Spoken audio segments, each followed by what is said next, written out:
it did not segregate people based only on their abilities, so-called skillful abilities. So it's holistic thinking. It's not binary. Right. It's across the spectrum. It includes everything. And everything means not leaving out any.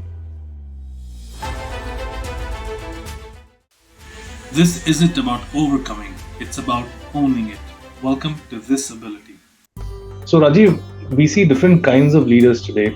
Some leaders who are about commandeering, about growth, drive, right? And there are some leaders who try to drive togetherness, acceptance as one group. The perception of having the commandeer or the commander-in-chief being a true leader versus the one who's being accepting as a weak leader. How do you tackle that argument? See, that's in fact, according to me, pretty simple to handle, though difficult to explain and for people to understand. Okay. See, we've long lived with a civilizational belief that a leader should be the one who leads from the front. He knows it all. He is the best amongst us. He's a great fighter and he is a warrior.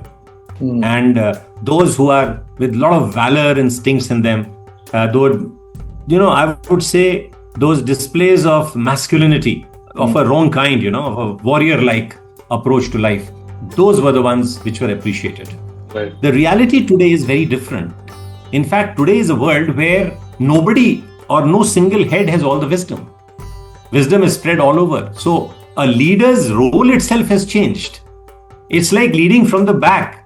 The leader has to therefore now not just be the governance itself, not only just the leader, the governance pattern has changed in this democratized, decentralized decision-making environment. So probably now the leader has to have a very different way to kind of, do his duty. A leader and a follower together pursue the goal of the organization or the society. It's not just that leaders are followed by the followers. And the mission and vision established by leader, it's collectively co-created. Right. So in the co-created space, wisdom doesn't reside. So a leader would be a good leader if he is not just commanding, he is not controlling, but he's facilitating the, I would say, collection or the distilled wisdom available to him in totality. So the role itself of not just leading from the front, but being a facilitator from a controller has changed. Right. So today, that kind of valor would probably not be expected from a leader. Leading from the front would be now, it's better that you must lead from the back where you need to lead from the back. Right. There's nothing wrong or right in it. It's a question of contextual changes that have taken place in an era which is knowledge work era. It's knowledge is spread all across. So as a leader, you have to collectively be a facilitator to collect that wisdom, the distilled wisdom. Right. So, that's very well put. Excuse me. The whole role of the leader in the new context changes. It's not that you have to drive from the front, you have to know it all, you have to be the warrior, the big warrior who defeats everybody, who kills everybody. It's now more caring, concerned, compassionate driver of facilitation rather than a controller.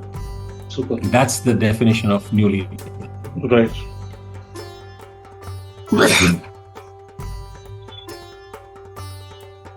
I mean, does that answer your question?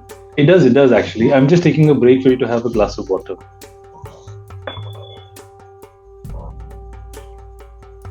It perfectly does, Rajeev, actually. Rajeev, many companies today focus on DEI from the compliance lens. As opposed to that, when we talk about it from the ancient history, we look at it as oneness. How do you look at both, and what would be your advice to leaders today? See, what we called DI today is often compliance checklist, and the Indic wisdom viewed it as these differences as complementary, not competitive. So it's like as a part of the whole, not as an aberration. Mm-hmm. So these differences are uniqueness, swadharmas, that each has to pursue. So these competencies are differently abled to different parts of society, which right. together kind of, create that unique wonder that is called excellence in any given point of time in a society. Right. So this oneness, this holistic rather than, individual aberrations gives us a perspective which the DEI often misses. Right. Right. And maybe just to build on that, right? Often disability or impairment is seen as a deficiency, that people are lacking something. Right? What kind of mindset do we need to have? Are there examples in people that you know and that you're aware of in terms of people with disabilities that have contributed in some ways? Oh, I find that, these physical or cognitive differences were not actually labeled as disabilities in ancient India and Indian traditions. Okay. That's the differentiating factor. Instead, individuals were supported by the community in fulfilling their swadharma, their unique path. As I said, the whole example of Dhritarashtra being held by Sanjay. So he's not denied that role, right, but his role is being helped, in fact accommodated, and he's still playing the role despite or in spite of that so-called disability that he had of being blind. Right. So this is one example. And then I see all across the Indian tradition, there was like Ashtavakra example itself was the greatest sage of all times, and he had 8 distortions in his body, in his structure itself. Right. That's why he's called Ashtavakra. His body was distorted at 8 positions at 8 different parts of his bodies. Right. So, and despite that, he was having a heightened sense of awareness as far as spirituality was concerned. So the point is that it's not just the physical or the kind of cognitive differences that make a difference, but his capacity to outgrow these was held by the society rather than being laughed upon or kind of, being used as a label to marginalize such distortions and such, differences. And he was free to follow his swadharma. So as long as he's following his swadharma within that coterminate, limit of the larger dharma, we were allowed to, and in fact it was appreciated and helped kind of, to achieve the collective and individual satisfaction and follow those rules of larger dharma and responsibilities along with the results that one needed to produce from out of his or her own competencies. So the question then comes, Rajeev, as a leader, how does one go about doing it? You mentioned earlier that the role of a leader is to harmonize, not homogenize, right? How does one do that? What is required to make that happen? Oh, that's a good one. See, when I say these ancient Indian context where these kings and gurus particularly, it was like the educational institutions were also built like this, They created spaces for all forms of competencies. And mind you, competencies are not just skills, which are limited or inhibited by maybe at times physical and cognitive capacity.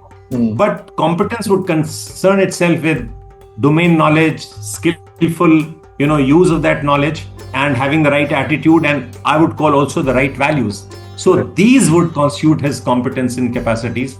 And the kings and the gurus created space for all forms of capacities, as I said. Those were musicians and poets and warriors and sages, each contributing their own unique way.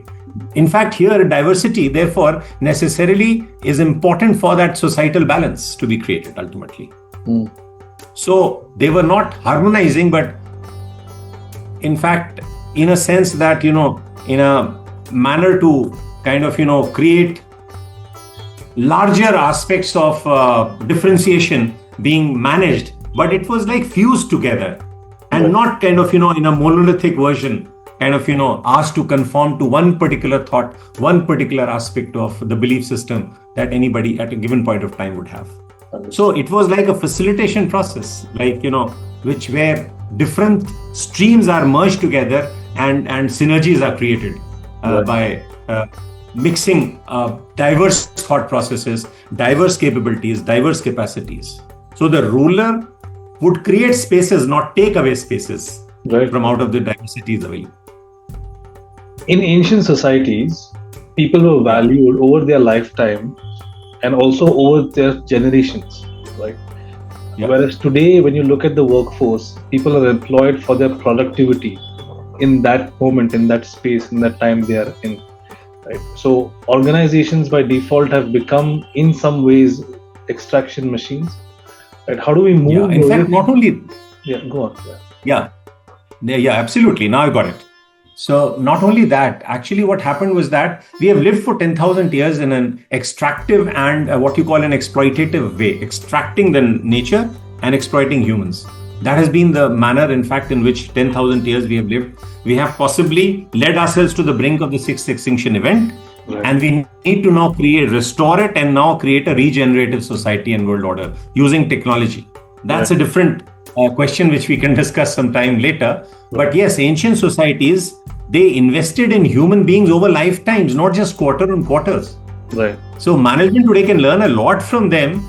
The values of nurturing the talent, not just extracting, because extracting is a very short-term perverse outcome at times. Right. And these short-lived advantages that you get have a measure where they damage the long-term, your nurturing or your harmony or the aspects that you need to preserve for long-term to make it more valuable.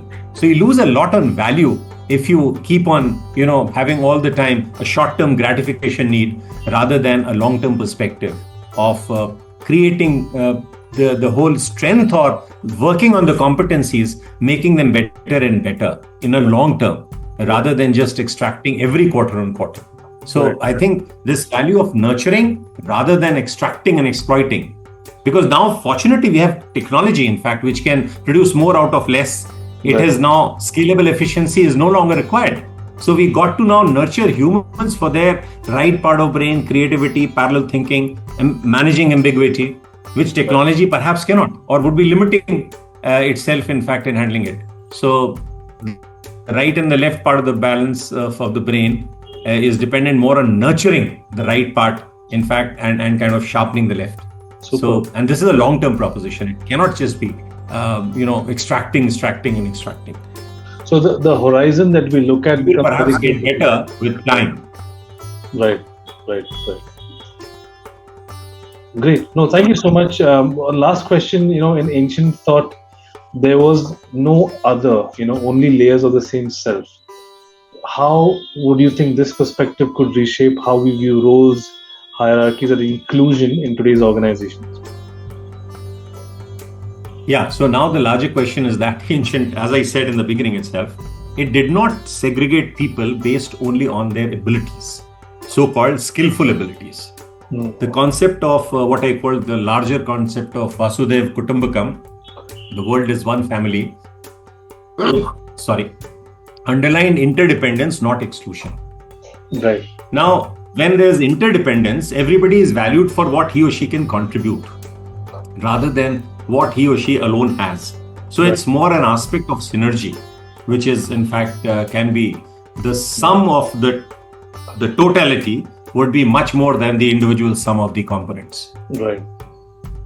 So that was the advantage one had when you were talking about no other, it's all one whole. So it's holistic thinking, it's not binary. Right. It's across the spectrum. It includes everything. And everything means not leaving out any. Right. Right. I think, again, this boils down for me to understand this is, as a leader, you need to have a different vantage point in terms of the overall picture and also in terms of the time horizon. And if you're able to do both of those things, you're able to take better decisions for the betterment of all. Is that a fair statement? Yeah, absolutely. Because, what is leadership?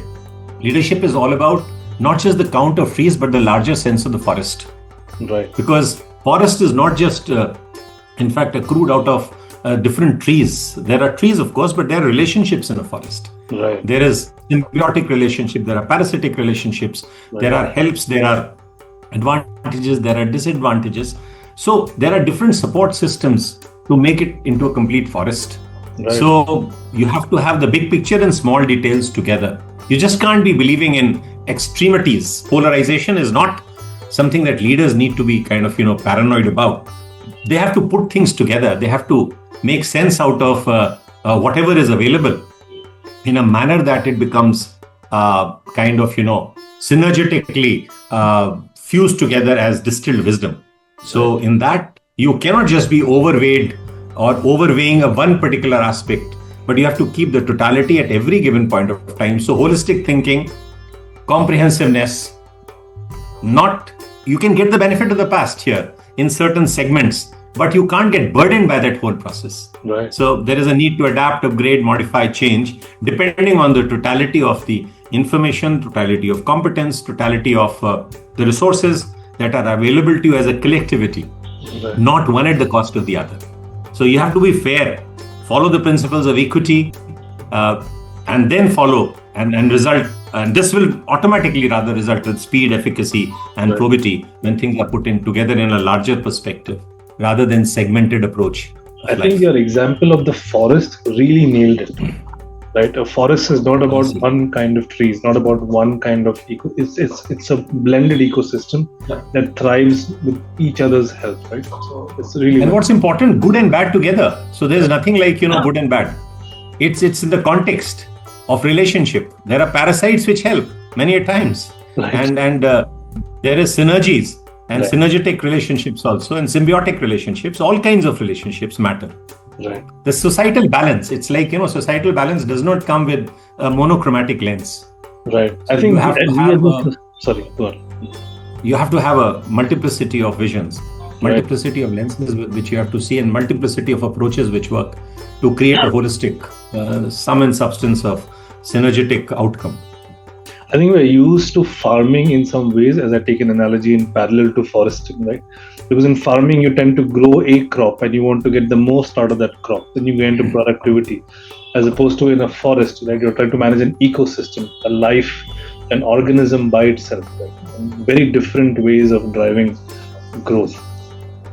Rolif, in fact, if I were to kind of, taking a cue from what you've said, see, we have come to live in an egocentric world, where we think that humans are at the top of the food chain and they have that right to instrumentally exploit and extract, rather than move from an egocentric world order to an ecocentric awareness, where we are playing one role, in fact, in the larger whole, and each contributing to the best or kind of, for the well-being of the whole at any given point of time, rather than, creating disturbances, distortions by extracting, exploiting as being on top of the food chain.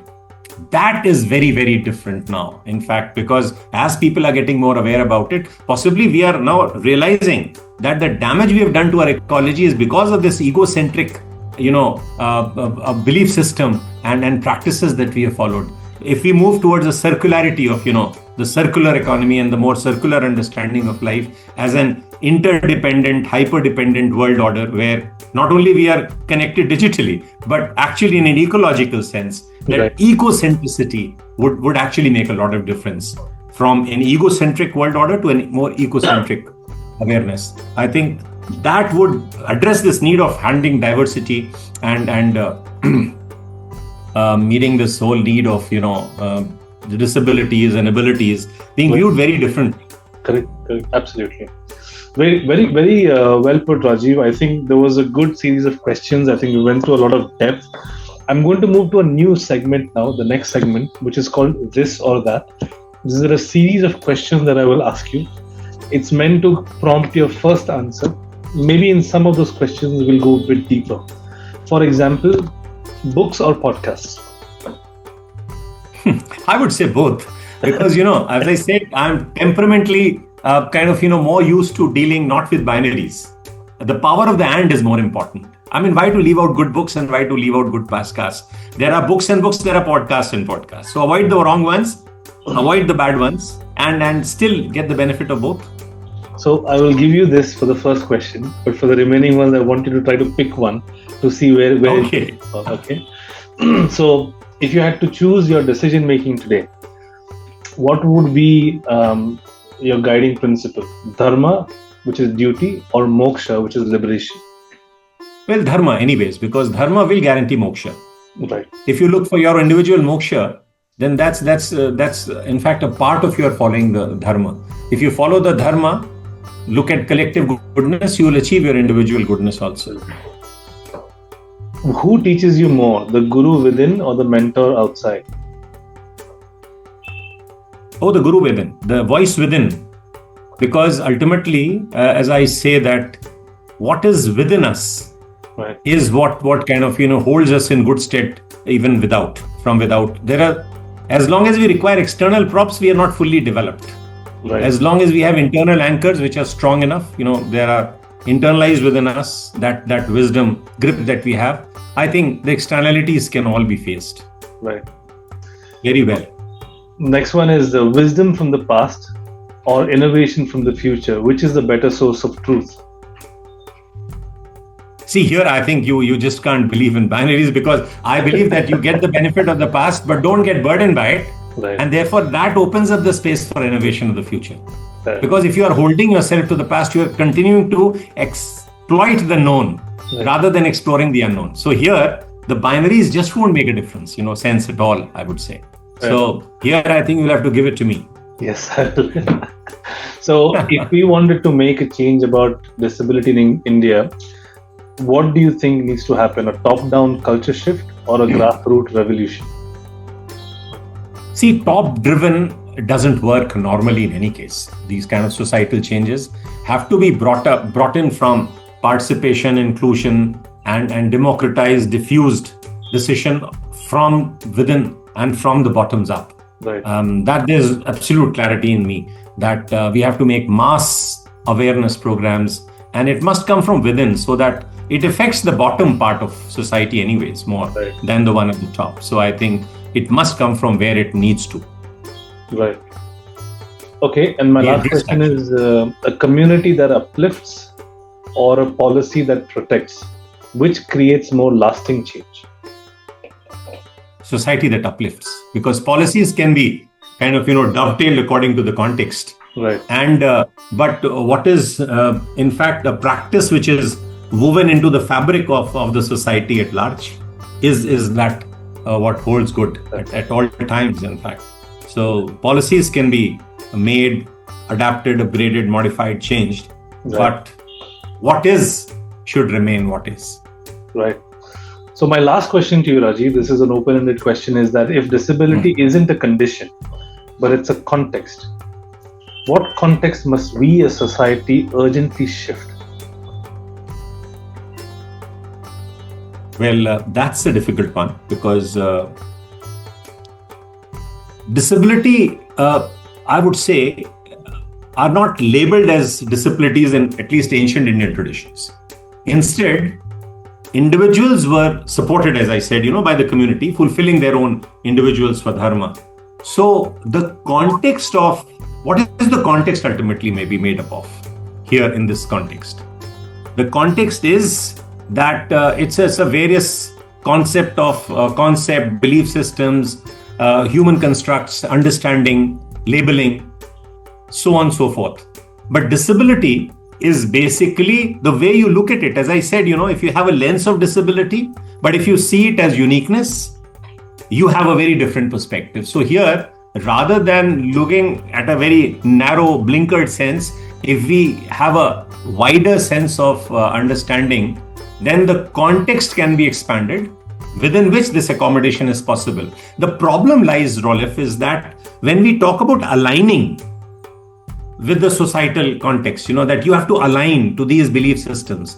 As long as there is accommodation or spirit of accommodation to accommodate differences, then disabilities would be one of the aspects of difference and unique contribution, as I said. So as long as we have this wider lens, I think the context can be contextualized in a very different sense and created and understood. And as long as we understand this wider evolutionary, I would say, expansive and an integrated approach, we can always accommodate these differences, in fact, with not the perversity, but with this whole sense to harmonize rather than homogenize. Super. Thank you, Rajeev. That makes sense. That was really well put. So this was Rajeev sharing his insights on how ancient wisdom could actually help modern management really lead in the future to come. I think what caught my attention, Rajeev, was the idea that perspective and context matters more than anything. If you start counting the trees and start measuring success based on the trees alone, I think you're missing the complete forest and the ecosystem that you're trying to create. That applies to the ecology as we speak about today, but also disability and inclusion, and each part of that forest or each part of that ecosystem is important and relevant. And a true leader, a good leader, is someone who looks at the entire forest and sees that it grows in harmony together, in spite of some things not be perfectly as he or she would have wanted it to. So thank you so much for that insight. And if this episode moved those of you who are watching and listening, please share it with someone navigating their own journey from learning to earning. Follow Rajeev Bhadauria on LinkedIn, and don't forget us at Speshally for more stories, insights, and actions driving inclusion forward. And make sure to like, share, and subscribe. If you have some other insights about how ancient wisdom captured the essence of inclusion, please share them, your views in the comment section down below. Thank you so much, Rajeev, for joining us on ThisAbility Podcast. Real pleasure. It's a pleasure speaking to you. Thank you. Thank you.